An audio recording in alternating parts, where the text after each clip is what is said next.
मेरी website developindiagroup.co.in पर आज हम एनसीईआरटी का चैप्टर नंबर 7 जो पार्ट फर्स्ट में दिया हुआ है, और ये खासकर सीबीएसई के बच्चों के लिए बहुत ही इंपॉर्टेंट चैप्टर है जो 10+2 का बोर्ड का एग्ज़ाम देने जा रहे हैं। तो इस चैप्टर में आप प्रोबेबिलिटी के बारे में क्लास 11th में पढ़ चुके हैं, जैसे कि रैंडम एक्सपेरिमेंट क्या होता है, प्रोबेबिलिटी क्या होती है, प्रोबेबिलिटी की डिफिनीशन आपने पढ़ लिया है, इवेंट्स क्या होती हैं और सैम्पल पॉइंट क्या होते हैं। तो क्योंकि क्लास 12th में कंडीशनल प्रोबेबिलिटी से सिलेबस स्टार्ट होता है, इसलिए हम ये क्लास 12th के बोर्ड के बच्चों के लिए ये कंडीशनल प्रोबेबिलिटी स्टार्ट करने जा रहे हैं। So what is the conditional probability? Suppose we have two events from the same sample space. Does the information about the occurrence of one event affect the probability of the other events? Let us try to answer these questions by taking two events on the same random experiment in which the outcomes are equally likely to occur. Suppose a coin is tossed 3 times, then the sample space is HHH, HHT, HTH, THH, HTT, THT, TTH, TTT.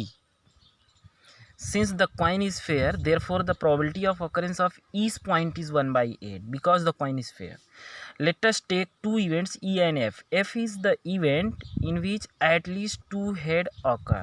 F is the event in which first coin shows tail. Then E is equal to HHT because here two head are there. HH, HTH two head, THH two head, HH at least two head. F is equal to THH, THT, TTH, TTT because first coin shows tail. So T, T, T, T. So first coin shows tail. Then probability of E is equal to probability of first sample point plus probability of second sample point plus probability of third sample point plus probability of fourth sample point because the coin is fair.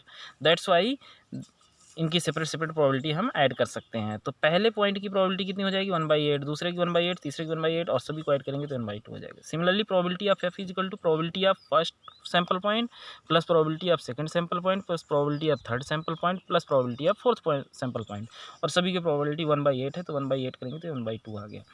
Also E intersection F, अब इन दोनों में common क्या है? THH यहाँ पर भी है और THH यहाँ पर भी है और कोई दूसरा पॉइंट कॉमन नहीं है, तो ई इंटरसेक्शन से एफ इजिकल टू THH हो जाएगा और इसकी प्रोबेबिलिटी भी 1/8 हो जाएगी। So probability of E intersection F is equal to 1/8। अब हम देखेंगे कि प्रोबेबिलिटी को हम कंडीशनली कैसे रिप्रेजेंट करेंगे। Now suppose that the event F occurs, does the probability of event E change? With the informations that the event F occur, we are sure that the cases in which the first coin does not result in tail should not be considered while finding the probability of E. In other words, event F will be the sample space of event E and E has only those points which are also in F. Thus new sample space will be S1 is equal to F is equal to this. So अब हमारा F जो है वो sample space बन गया और E में वो पॉइंट हैं जो हमारे E और F दोनों में कॉमन थे, तो न्यू इवेंट E1 हमारी जो हो गई वो E इंटरसेक्शन से F हो गई जो दोनों में कॉमन थे हमारे पास। Then probability of E when F occurred is equal to 1/4 because ये फेवरेबल पॉइंट जो है वो 1 है और टोटल पॉइंट कितने 4, so 1/4 and this is represent by PE of F and read as probability conditional probability of E when F occurred. So conditional probability इस तरीके से फाइंड करते हैं हम। अब हम इसको एक नए फार्मूले में रखेंगे, कंडीशनल प्रोबेबिलिटी को फार्मूलेट कैसे करते हैं। 3, अब हम जो प्रोबेबिलिटी निकाल चुके हैं कंडीशनल प्रोबेबिलिटी को, उसी को फार्मूले में फार्मूलेट करने की कोशिश करेंगे कि किस तरीके से उसको फार्मूलेट किया जा सकता है। So the conditional probability of E when F has already occurred, this is denoted by PE by F and this is equal to number of elementary events favorable to E intersection F divided by number of elementary events which are favorable to F. the same यहाँ पे हमने F को क्या किया है, sample space ले लिया और E और F में जो कॉमन पॉइंट हैं उनको हमने E इंटरसेक्शन F में रख लिया। So number of element in E intersection F divided by number of F। अब हम इसके न्यूमरेटर और डिनोमिनेटर को अगर N ऑफ F से डिवाइड कर दें तो हमारे पास क्या आ जाएगा। So N E intersection F by N of F, N of S से एन ऑफ एफ से डिवाइड करेंगे या एन ऑफ एस से डिवाइड करेंगे। पी इंटरसेक्शन, ये रिमेंबर करिए, और एन ऑफ एस से डिवाइड करेंगे, सॉरी एन ऑफ एफ से डिवाइड नहीं करेंगे, एन ऑफ एस से डिवाइड करेंगे, तो ये हो जाएगा हमारा probability of E intersection F divide by probability of F. So final formula जो कंडीशनल प्रोबेबिलिटी का निकलेगा वो P E by F is equal to P of E intersection F divide by P of F, provided P of F is different from 0 होना चाहिए।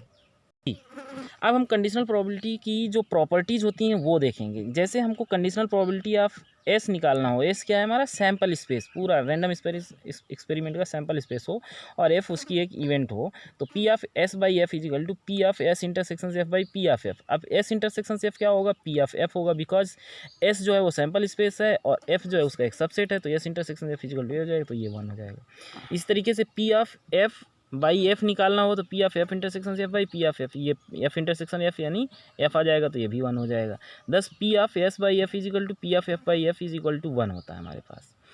दूसरी एक और property हम देखते हैं, let A and B be any two events of a sample space S and F is an event of S such that P of F is different from 0, then P of A union B और F is equal to P of A by F plus P of B by F minus P of A intersection B by F. In particular, if A and B are disjoint, then A intersection B is equal to 5. Then P of A union B over F is equal to P of A by F plus P of B by F. एक और properties देखते हैं, P of E dash by F is equal to 1 minus P of E by F. तो इसको हम prove भी करते हैं, कैसे प्रूव करेंगे, P of S by F is equal to 1 होता है, और S जो है हमारा E यूनियन ई डैश हो जाता है। E क्या है, S की एक इवेंट है, तो E union E dash is equal to पूरा S हो जाएगा, तो this is equal to F. अब जो हमने पिछला वाला प्रॉपर्टी प्रूव किया है उस प्रॉपर्टी को हम यहाँ पर यूज करेंगे, क्योंकि S is equal to E union E dash होता है, तो P of E by F plus P of E dash F is equal to 1 हो जाएगा। This implies P of E dash F is equal to 1 minus P of E by F हो जाएगा। Thank you for watching.